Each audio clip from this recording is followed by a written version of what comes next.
नमस्कार, आप देख रहे हैं अपना बिहार। आपके साथ मैं हूं शिप्रा झा और बुलेटिन में सबसे पहले खबर आपको मुजफ्फरपुर से बताते हैं, जहां संदिग्ध हालत में एक और युवक की मौत हो गई है। जहरीली शराब से मौत की आशंका जताई जा रही है। हथौड़ी के डिहजीवर गांव में अब तक 2 लोग की संदिग्ध मौत हो चुकी है। पहले श्याम सहनी और अब मुकेश सहनी की इलाज के दौरान मौत हो गई। मुकेश सहनी के पहले आंखों की रोशनी गई थी और पटना में इलाज के दौरान उसकी मौत हो गई। परिजनों ने जहरीली शराब से दोनों की मौत की बात कही है। बिना पोस्टमार्टम परिजनों ने मुकेश सहनी के शव का अंतिम संस्कार कर दिया है। पुलिस प्रशासन जहरीली शराब से मौत की पुष्टि नहीं कर रही है। जान रहे कि खाली शराब पी कर आए, आसपास ही पिए थे या फिर कहीं बाहर हुआ तो क्या हो सका? नहीं, घर नहीं पिए थे। आप बाहर पिए कि कहाँ पिए हम नहीं बताएंगे। तो देखेंगे तभी हम कहेंगे कि घर पिए कि कहाँ पिए। यही बात पता चला था कि शराब पिए है ना? हाँ, खाली जान रहे हैं शराब पी कर आए। आंखों से नहीं दिखाई दे रहा था। नहीं। और न्यूज 18 संवाददाता प्रियांक सौरभ अधिक जानकारी के साथ जुड़ गए हैं। प्रियांक, क्या कुछ अभी अपडेट मिल पा रहा है इस पूरे मामले पर? क्योंकि एक तरफ जो परिजन है वो शराब से मौत की बात कह रहे हैं, प्रशासन अभी तक पुष्टि नहीं कर रहा। जी, कहीं न कहीं मामला अभी तक संदेहास्पद ही बना हुआ है। हालांकि परिजनों ने अब तक जो 2 मौतें हुई हैं, दोनों मृतकों के परिजनों ने बताया है कि जहरीली शराब इन लोगों ने पी थी, पार्टी की थी, कहीं पर जाके इन लोगों ने शराब पी थी। लेकिन पुलिस अभी भी इसे जहरीली शराब, प्रॉपर शराब से मौत नहीं मान रही है और कह रही है कि इस मामले की जांच जो है वह की जा रही है। सबसे बड़ी बात है कि पहले श्याम सहनी की मौत हुई थी और उसके परिजनों ने भी ये बात कही थी कि श्याम ने शराब पी थी। उसके बाद उसी गांव के रहने वाले मुकेश सहनी की तबीयत खराब हुई थी, उसकी आंखों की रोशनी भी चली गई थी, तो उसको भी चोरी छिपे उसका इलाज कराया जा रहा था। पटना में रखकर उसको इलाज कराया जा रहा था, लेकिन आज दोपहर के बाद उसकी भी मौत हो जाती है। तो उसके परिजन भी पहले ही बता रहे थे कि मुकेश सहनी ने भी शराब पी है और उसकी आंखों की रोशनी चली गई है। तो ये मामला बेहद संदेहास्पद बना हुआ है।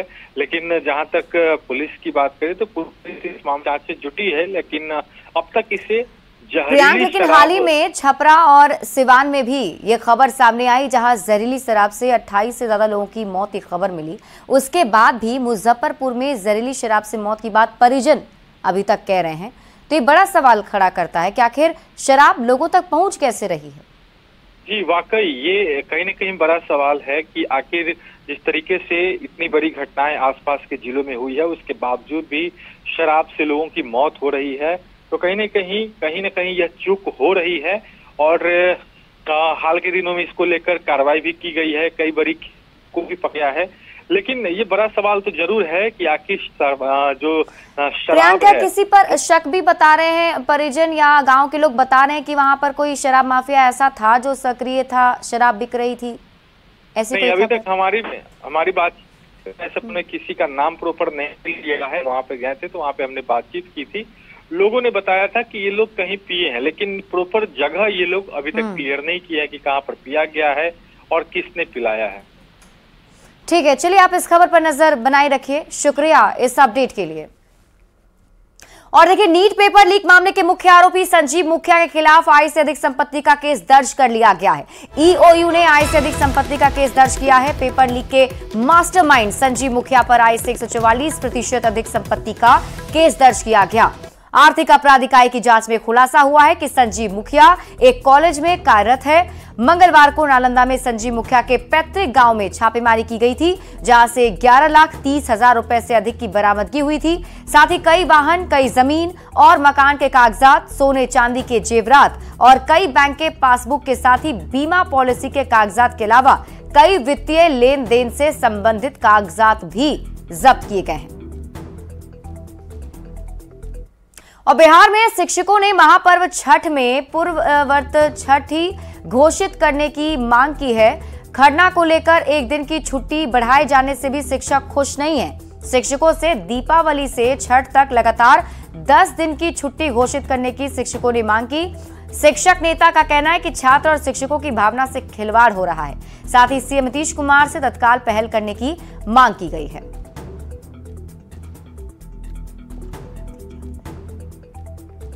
माननीय मुख्यमंत्री जी, बिहार के 6 लाख शिक्षक लगातार आपसे आग्रह कर रहे हैं कि छठ और दीपावली की छुट्टी पूर्ववत शीघ्र बहाल कर दीजिए।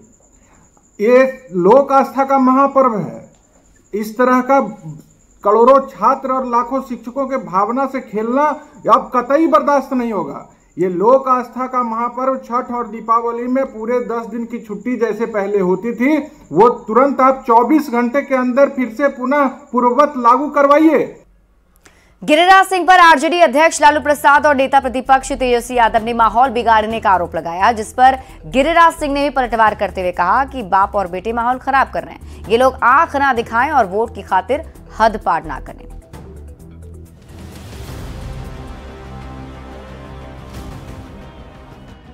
गिरिराज का है विजुअल है, वो खुद माहौल खराब करना चाहते हैं बाप बेटा मिलकर के।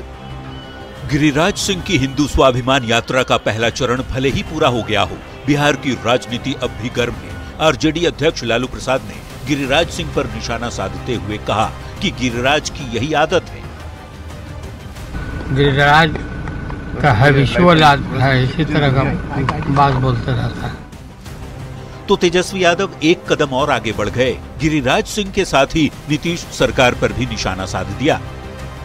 दो समुदायों के बीच दंगा कराने का एक प्रयास और एक साजिश जो है, षड्यंत्र जो है वो चल रहा है। लालू प्रसाद और तेजस्वी के वार पर गिरिराज ने तुरंत पलटवार किया। गिरिराज सिंह ने कहा, दोनों बाप बेटे माहौल खराब कर रहे हैं। ये लोग आंख न दिखाएं और वोट की खातिर हद पार न करें। वो खुद माहौल खराब करना चाहते हैं बाप बेटा मिलकर के। मैं तो उनको कहता हूं, वोट के लिए दोनों पिता पुत्र कहां गए थे 1 साल पहले। इधर जेडीयू प्रवक्ता नीरज कुमार ने गिरिराज को नसीहत दी और तेजस्वी यादव को करारा जवाब देते हुए कहा कि ये नीतीश का राज है, यहाँ किसी में हिम्मत नहीं कि बिहार का माहौल खराब कर दे। दंगा सद्भाव को बिहार में बिगाड़ देगा। हम कानून का ऐसा इंजेक्शन देते 19 वर्ष में लोगों को एहसास है।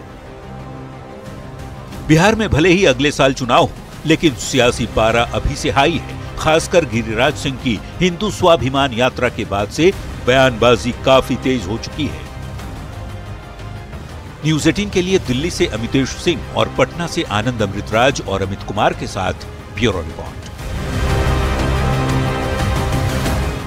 वहीं अररिया सांसद प्रदीप सिंह के बयान पर भी बिहार की सियासत लगातार गर्माती जा रही है। तेजस्वी यादव की ईंट बजाने की धमकी पर डिप्टी सीएम विजय सिन्हा ने करारा जवाब दिया। विजय सिन्हा ने कहा कि बिहार में कानून का राज है। डिप्टी सीएम ने कहा कि तेजस्वी का बयान उकसाने वाला है। उन्होंने तेजस्वी यादव पर बिहार को बदनाम करने के साथ ही सामाजिक सौहार्द बिगाड़ने का आरोप लगाया। विजय सिन्हा से बात की न्यूज़ 18 संवाददाता रवि एस नारायण ने।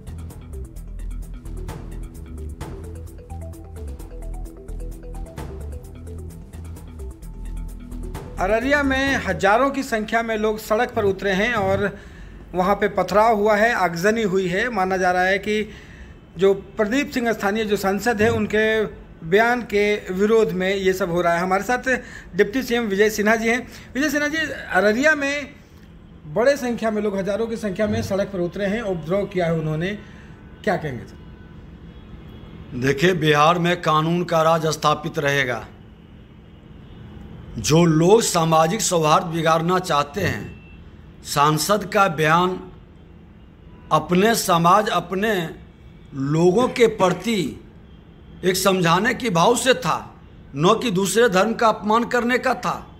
लेकिन इस बयान में, इस आग में घी का काम तेजस्वी यादव जी आपने जो किया, सामाजिक सौहार्द बिगाड़ने का, समाज में आग लगाने का, ईंट से ईंट बचाने के लिए उत्तेजित करने का, ऐसे लोग बिहार को बदनाम और गाली बनाते हैं, बिहार को जलाते हैं, बिहार में जातीय संघर्ष और सामाजिक सौहार्द बिगाड़ते हैं।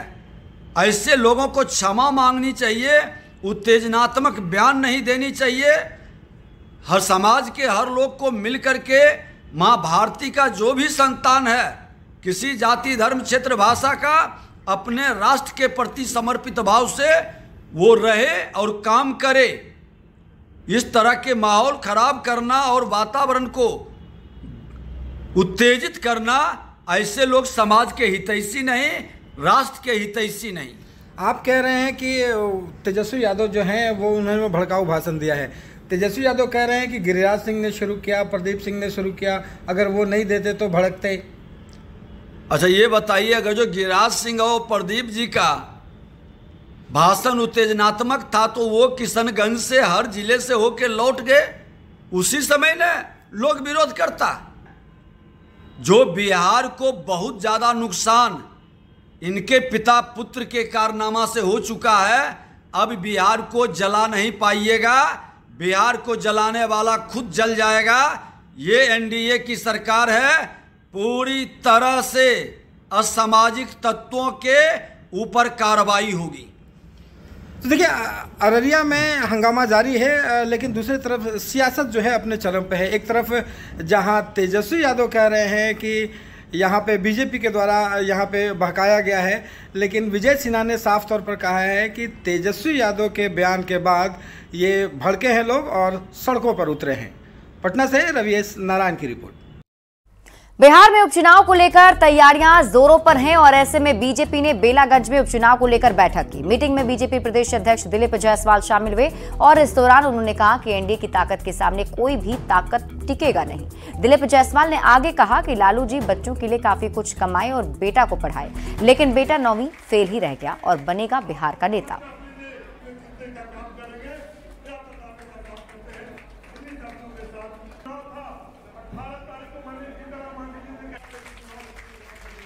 एनडीए में इतना ताकत है कि इस ताकत के सामने कोई लालू कोई काले कोई नहीं टिकने वाला। अब क्या कीजिएगा, लालू जी बेचारे कोई बाल बच्चा के लिए कमाता है, काहे के लिए? बाले बच्चा के लिए सारा गायब करके कमाए। बेटा में इतना खर्च किए लेकिन बेटा नम्मा फेल रह गया, नम्मा फेल है, मैट्रिको पास है, अब बनेगा बिहार का नेता। बाढ़ से आपको बड़ी खबर बताते हैं। पुलिस टीम पर पथराव की खबर मिल रही है। छापेमारी करने के लिए पुलिस की टीम गई थी, लेकिन पुलिस पर ही हमला हो गया। जुआ खेलने के अड्डे पर छापेमारी पुलिस ने की। हिरासत में एक व्यक्ति को लिया गया है। बख्तियारपुर थाना के रानी सराय की घटना बताई जा रही है। तो बाढ़ से आपको इस वक्त की बड़ी खबर बता रहे हैं, जहां जुआ खेलने के अड्डे पर पुलिस की टीम ने छापेमारी की थी और पुलिस पर ही पथराव करना शुरू कर दिया गया। हालांकि पुलिस ने कार्रवाई करते हुए हिरासत में एक व्यक्ति को लिया है। बख्तियारपुर के रानी सराय की घटना है। मुजफ्फरपुर के चर्चित किडनी कांड मामले में पीड़िता सुनीता की मौत के बाद राष्ट्रीय मानवाधिकार आयोग ने अवमानना वाद दायर किया है। ये वाद मानवाधिकार मामलों के अधिवक्ता एसके झा ने दायर किया। अधिवक्ता ने कहा कि बिहार सरकार मानवाधिकार के प्रति सजग नहीं है। सुनीता की मौत सिर्फ और सिर्फ बिहार सरकार की लापरवाही का नतीजा है। आपको बता दें कि चर्चित किडनी कांड की पीड़िता सुनीता की मौत 21 अक्टूबर को हुई थी। किडनी प्रत्यारोपण के मामले में कोई ठोस स्टेप नहीं लिया गया है। अगर ठोस सकारात्मक स्टेप अगर बिहार सरकार के द्वारा लिया जाता और कुछ सकारात्मक कार्य किया जाता तो शायद सुनीता बच पाती। खबर आपको गया से बताते हैं, जहां एक पत्नी ने सिपाही की नौकरी लगते ही पति के साथ रहने से मना कर दिया। मामला शेरघाटी थाना क्षेत्र का है। पति का कहना है कि उसने काफी मेहनत मजदूरी कर अपनी पत्नी को नौकरी लगवाई, लेकिन जब उसको नौकरी लग गई तो उसने साथ रहने से इनकार कर दिया। पीड़ित पति ने मिथिलेश कुमार ने एसपी को लिखित आवेदन देकर गुहार लगाते हुए कहा कि उनकी पत्नी उनके साथ नहीं रहना चाहती है। जबकि बीएमपी में तैनात महिला सिपाही प्रीति कुमारी का कहना है कि पति से तंग आकर दूर रहना चाहती हूँ। दहेज के लिए टॉर्चर किया जाता है। हमने विभाग में इसकी लिखित शिकायत की है। कुमारी है जिसका ब्याह पहले हो चुका था, उससे हम दोबारा ब्याह 2017 में किए। उसके बाद उसका पढ़ाए, परीक्षा दिया है। उसके बाद लगा 2021 में। उसके बाद बिहार पुलिस बीएमपी 17 बोध गया, सिपाही नंबर 85 है जो कि सामने है। वहाँ 2-3 साल से आप बोलती है कि नहीं रहना चाहते हैं। खबर आपको बेगूसराय से बताते हैं, जहां पीपी ज्वेलर्स लूटकांड मामले में पुलिस को बड़ी कामयाबी मिली है। पुलिस ने कार्रवाई के दौरान 6 अपराधियों को गिरफ्तार कर लिया है। एसपी ने बताया कि 6 लोगों ने पीपी ज्वेलर्स में हथियार के बल पर लूट की घटना को अंजाम दिया था। मौके वारदात पर दो अपराधी को गिरफ्तार किया गया था और उनसे पूछताछ के बाद 4 अपराधी को गिरफ्तार किया गया। अपराधियों के पास से हथियार और गोली भी बरामद की गई है। कुल मिलाकर के 6 लोग पकड़े गए, 2 लोग मौका वारदात से पकड़े गए थे जिनका कि पुलिस अभिरक्षा में इलाज चल रहा है और बाकी 4 लोग पकड़े गए हैं जिन 4 में से एक व्यक्ति डायरेक्टली इसमें इन्वॉल्व था, जो टीम जो चढ़ी थी घटना के लिए, और बाकी लोग उनको आश्रय प्रदान करने में, योजना और लॉजिस्टिक्स प्रदान करने में एवं प्लानिंग करने के आरोप में गिरफ्तार किए गए हैं। इन लोगों के पास से कुल मिलाकर 2 पिस्टल, 1 कट्टा, कुछ उनसे संबंधित गोलियां, 2 बाइक्स, मोबाइल फोन्स और एक डायरी बरामद हुई है। खबर आपको सिवान से बताते हैं। पुलिस ने नौतन में हुए ज्वेलरी दुकान में लूटकांड का खुलासा कर लिया है। पुलिस ने कार्रवाई करते हुए घटना में शामिल 2 अपराधियों को भी धर दबोचा। एसडीपीओ ने बताया कि लूटकांड को 5 अपराधियों ने अंजाम दिया था, जिसमें 2 अपराधियों को गिरफ्तार किया गया और बाकियों की तलाश जारी है। गिरफ्तार अपराधियों के पास से हथियार और लूटी गई आभूषण को बरामद किया गया है। गिरफ्तार किया गया जो कि बाइक से जो यूपी की सीमा है वहाँ से, और उनके साथ में एक और व्यक्ति थे जो कि भागने में सफल है। एक व्यक्ति को गिरफ्तार की गई जो कि मिथुन है और ये वहीं के बरईपट्टी गांव है, उसी के रहने वाले हैं। उनसे आगे पूछताछ की गई तो इनके पास से उस समय एक आर्म्स भी मिला जो कि पिस्टल है, आपके सामने है, और 6 कारतूस भी हैं। शिवहर जिले में पिछले 2 दिन में शराब के खिलाफ विशेष छापेमारी अभियान चलाया जा रहा है। छापेमारी में करीब 66 लीटर शराब के साथ पुलिस ने 5 लोगों को गिरफ्तार किया। एसपी ने बताया कि जिले में उत्पाद विभाग की टीम शराब माफियाओं और कारोबारियों के खिलाफ विशेष छापेमारी अभियान चलाते हुए कई जगह पर छापेमारी कर रही है। देखिए, जिले में तो निरंतर मद्य निषेध विभाग के साथ समन्वय स्थापित करके निरंतर प्रतिदिन शराब की छापेमारी होती है। इधर भी 2 दिनों से विशेष रूप से मुख्यालय के निर्देश पर विशेष छापामारी का आयोजन किया जा रहा है और 2 दिनों में सभी थाना ने ड्राइव किया। लगभग 1 दर्जन गांवों में जो पहले से प्रभावित एरिया रहा है या जो सूचना प्राप्त हुई उसके आलोक में लगभग 1 दर्जन गाँव में छापामारी की गई है और इसमें 2 दिनों के अंदर करीब 66 लीटर शराब बरामद किया गया है और इसमें 1 मोटरसाइकिल बरामद हुआ है और 5 लोग गिरफ्तार किए गए।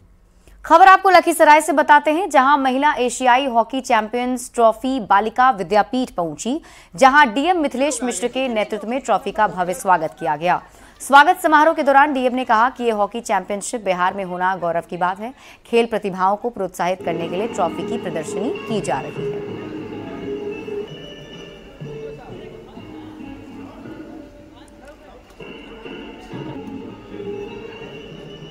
और फिलहाल इस बुलेटिन में अभी के लिए बस इतना ही। आप देखते रहिए न्यूज़ 18 बिहार झारखंड।